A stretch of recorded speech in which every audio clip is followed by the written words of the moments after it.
أنا ندى، عمري 24 سنة واتجوزت من 3 سنين.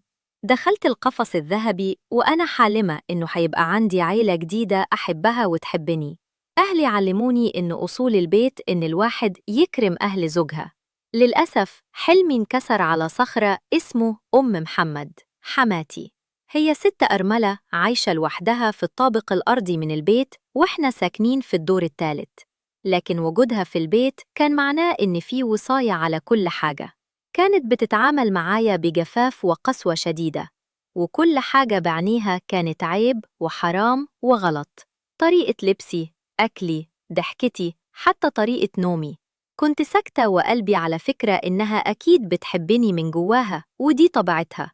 كنت بنزل كل يوم أسألها لو محتاجة حاجة وأقضيلها طلباتها عشان أرضيها، لكن كانت دايماً تستقبلني ببرود. في يوم نزلت زي العادة وطرقت الباب. فتحت لي الباب على مصراعيه، لكن بدل ما تخلي أدخل فوجئت بإنها تزقني بيديها بره. وقفلت الباب في وشي بكل وقاحة. قالت لي: مش دلوقتي، عايزة أنام، بعدين اندعيلي. وقفت قدام الباب متجمدة، مش قادرة أستوعب الإهانة اللي شفتها. طلعت أوضتي وأنا حاسة بإهانة كبيرة وبكتم غيظي. في طريقي الفوق قابلت سيلفي، أخو جوزي الصغير، وكان نازل من عندهم في الدور التاني. سألني بفضول: نازلة من عند ماما؟ هي صحية؟ قلت له إنها بتنام، ولاحظت نظرة قلقة بسرعة مرت في عينيه، لكني تجاهلتها وطلعت. الأيام كررت نفسها، كل ما أنزل تكرر المشهد: ماما مش فاضية، ماما نايمة، ماما مش عايزة تزعج نفسها. مع كل رفض كان الفضول يتملكني أكتر، والخوف يحل محله شك غريب. شك إن تحت في الطابق الأرضي في أسرار أمي كانت بتخبيها ورا ستار العيب والحرام. هل تتصوروا إيه اللي كان ممكن يكون السبب الحقيقي اللي يخلي أم محمد ترفض استقبالي طول الوقت؟ تابعوا الجزء الثاني حتعرفوا الحقيقة. الموقف الغريب من حماتي خلاني أحس إن في حاجة غلط، وقررت إني أشوف بنفسي. في يوم نزلت عشان أروح السوق، وطبعاً طريق الخروج كان هيمر قدام شباك شقتها المطل على الشارع. فجأة وأنا ماشية سمعت صوت زقزقة وحاجات بتتحرك جوه، صوت مش طبيعي. فضولي قدني، فوقفت ورميت نظرة سريعة من خلال الستاير الشفافة. يا إلهي، اللي شفته كان صادم. أم محمد الحماة المتشددة اللي شايفة نفسها قديسة كانت قدامي في أوضتها مع رجل غريب، وكانوا في وضع لا يليق أبداً. مش مصدقة عيني، وقفت مكاني متجمدة، ما عرفت أتحرك. فضلت قاعدة أتفرج لحد ما المشهد خلص. دماغي كانت عبارة عن زنارة واحدة: أعمل إيه دلوقتي؟ أواجهها؟ لو عملت كده أكيد هتقلب الدنيا ومحد هيصدقني. أنا كمان ما عنديش دليل، هما هيلموا على بعض ويقولوا عليا كدابة. أفضل حل هو إني أسكت دلوقتي. أخدت قراري ورجعت أدور على السوق. وأنا طالعة من العمارة سمعت صوت باب بيفتح ورايا. لقيت سيلفي طالع من شقته بلبس البيت، بوكسر وفانيلا. حسيت بموقف محرج لكني كملت عادي. قال لي: نازلة في حاجة؟ أنا كنت هعدي عليكي أسأل مراتي لو عايزة حاجة. قلت له لأ وهي مش هنا. قفلت معاه وطلعت، لكن قلبي كان بيدق. أنا دلوقتي عارفة إن حماتي مش ملاك وعارفة سرها الخطير، بس ما كانش قدامي غير إني أستنى وأشوف. وفضلت أيام طويلة وأنا مخباه جوا نفسي المشهد الصادم. وكل ما أشوفها كنت أتخيلها وهي واقفة مع الراجل ده وأكرهها أكتر. المهم إن الأيام كشفت لي حاجات تانية، حاجات أكتر غرابة، وحاجات كان ليها علاقة بيا وبسيلفي. هل تعتقدوا إن الموقف ده كان ممكن يمر مرور الكرام؟ أكيد لأ، وده هتعرفه في الجزء الثالث. هل كان سيلفي عارف سر أمه؟ وإيه اللي هيحصل بعد ما عرفت أنا الحقيقة؟ تابعوا الجزء الثالث. عدة أيام مرت وأنا حاملة الهم، وأم محمد عايشة حياتها العادية، مش دارية إن أنا عارفة كل حاجة. وفي يوم وأنا قاعدة لوحدي في البيت حسيت بملل ووحدة قاتلة. جوزي مسافر وسيلفي موجود ومراته برضه مسافرة، وفجأة خطرت على بالي فكرة غريبة: سيلفي نفسه. ولأن الوحدة كانت تقيلة قررت إني أنزل أشوفه. نزلت له وشفت الباب مفتوح. دخلت لقيت سيلفي قاعد لوحده في البيت ومراته مش موجودة. ما كنتش ناوية على حاجة، بس الدنيا ساءت. قعدنا سوا نحكي، وأنا رويت له عن وحدتي وعن جوزي المسافر وعن أمه، ولاحظت إنه بيحكي لي برضه عن ضيقه من مراته ومن أمه اللي بتتحكم فيه. المواعيد اتكررت، ولقيت نفسي بتقرب منه أكتر. حسيت إنه الوحيد اللي فهمني والوحيد اللي بيهتم بيا. ولأن جوزي طول الوقت برا وعلاقتنا العاطفية ضعفت، سيلفي بقى هو السند. ومع الوقت تطور الأمر. كنت نازلة تحت عنده وهو طالع فوق عندي، واتقفلت الدنيا علينا. مرة وأنا قاعدة معاه في شقتي، سمعنا صوت الباب بيتفتح. محمد دخلت علينا من غير استئذان. كانت غضبانة واتهمتني بإن أنا السبب في خراب بيت ابنها. صرخت في وشي وهددت إنها هتقول لكل الناس إني أنا اللي عملت كذا. في اللحظة دي حسيت إن الفرصة جت قدامي. قلت لها لا تعملي كده، أنا عارفة إنك بتعملي حاجات أكتر من كده مع راجل غريب في شقتك تحت. عارفة كل حاجة. نظرة الرعب اللي شفتها في وشها ما تنسيش. قلت لها أنا مصورة كل شيء. وقفت عاجزة وطلبت مني أسكت، ووعدتني إنها مش هتكلم. وافقت، لكن بشرط إن الموضوع بيني وبينها يفضل سر. ومن اللحظة دي أنا اللي بتحكم في اللعبة. محمد بقت خايفة مني، وأنا بقيت أتحكم في مصيرها.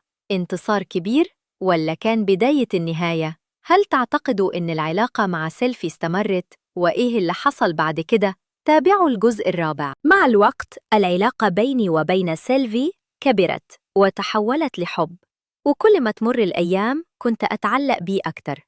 هو بالذات كان مختلف عن جوزي، أصغر منه وأحلى وأكتر اهتماماً بيا. لكن محمد كانت قاعدة في ركن البيت خايفة، مش قادرة تفتح بوقها. ومع هذا الشك والخوف ما كانش لسه راح. أنا عايزة أضمن نفسي أكتر وما أخليش مجال لحد يهددني. في يوم فكرت في فكرة جامدة، ليه لا نجمع المصالح؟ روحت محمد وقلت لها ما تيجي نتشارك سوا، نأجر شقة برا ونشتغل مع بعض. أنا هجيب الزباين وإنتي هتجيبي الزباين بتوعك، الفلوس تتقسم بينا. هي كانت ست طماعة والموضوع عجبها، وافقت من غير تردد. وفي وقت قصير بقى لينا شقة صغيرة في منطقة هادئة، وبقى بينا مشروع مشترك. سيلفي بقى هو البواب اللي بيجيب الزباين، وأنا محمد بنستقبلهم. الدنيا مشيت تمام، الفلوس كترت والشقة امتلأت بالرجالة.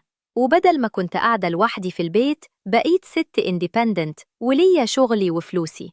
الحمد لله. كنا بنقبض بالكيولوجيز ومحدش كان داري بينا. كل واحد في العيلة كان فاكرنا ستات عادي. جوزي كان لسه مسافر، وسيلفي مراته كانت فاكرة إن جوزها راجل محترم بيشتغل ومش بيغيب. الدنيا كانت حلوة، بس كنت حاسة إن في خطر قادم. كل ليلة كنت بفتكر إن اللي بنعمله حرام وإن ربنا شايفنا.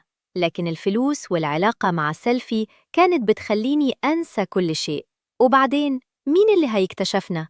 محدش يعرف بينا غير إحنا. لحد ما في يوم وأنا قاعدة في الشقة مع سيلفي، لقينا الباب بيتكسر علينا. كل شيء حوالينا انهار. فجأة لقيت البوليس داخل علينا وقبض على كل اللي في الشقة، أنا وسيلفي محمد. كلنا اترمينا في الحجز. الوقوع في الأسر، هل كان ده نهاية الطريق؟ وكيف رد فعل جوزي؟ تابعوا الجزء الخامس. في الحجز حسيت إني في كابوس مش حقيقي. جلست في الزنزانة أفكر كل لحظة، إزاي وصلت لكده؟ إزاي كنت بآمن إن اللي بعمله صح؟ الحقيقة إني ندمت بجد، لكن الوقت كان فات. كل اللي فكرت فيه هو ردة فعل جوزي. هو اللي كان دايماً بعيد وسايبني لوحدي. أكيد هينفذ مني ومن اللي حصل، لكن في نفس الوقت كان لسه قدامي أمل. الفيديو اللي صورته محمد ده اللي يثبت إنها هي اللي بدأت كل حاجة، وإنها هي اللي خلقت مني ست تانية. مرت أيام طويلة وأنا محبوسة لحد ما جوزي جه يسأل عني. سألني إزاي حصل كده؟ إزاي أنتي وأمي؟ وإزاي سيلفي؟ حاولت أشرح له اللي حصل من الأول. حكيت له عن معاملة أمه القاسية وعن إنها السبب في كل شيء.